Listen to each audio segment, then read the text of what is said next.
both of you I know are huge sports fans. Give me a sense from your own experience how sports informs even the slightest way what you're doing day to day with the Simpsons or just your enjoyment of the industry that you're in. At work, everyone's betting on sports all the time. Another thing I'll just throw in the pile. I wrote a book with Dan Patrick, your old colleague from ESPN, about football that I really enjoyed. So I'm deep in sports as much as I can be outside of work and love it in every capacity. I I will once also, pushed, go ahead, Rob. I'll add to that. Oh, sorry. I'll add to that I started at Gracie Films is the company that produces The Simpsons. So I started there a long time ago. And even as a naive pearl clutching Canadian lad, I was stunned at the level of sports gambling and just gambling that happens at that company, like numbers that are shocking.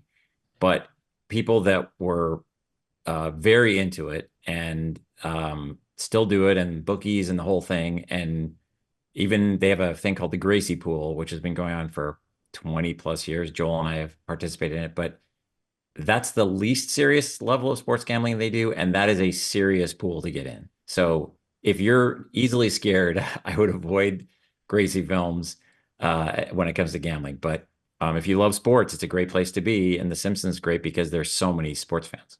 But just to throw one last thing, sorry, Chad, I see Yeah, your yeah. mouth opening. And you're either about to throw up or to talk. Either way, either are welcome. But I was going to say, like, it's writers' rooms are like 8 to 10 people stuck in a room all day for anywhere from 8 to sometimes 15 hours. I mean, it's inevitable that if it's a lot of people that are into sports, there's going to be a lot of bets coming out of that environment. I want to know how we get into the Gracie Films pool. It feels like exactly the kind of pool we'd want to be in, Simon. I'll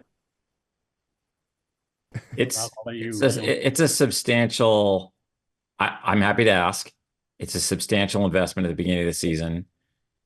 You are playing against. It's all with the spread, and there are some people in the pool that use extra resources and outside sources for their information. Um, but the great thing about it is that if you win a week or you win the whole pot, somebody will deliver fresh cash to your location. And when I say fresh cash, it is unused bills that are perfectly crisp in an envelope to your location of choice.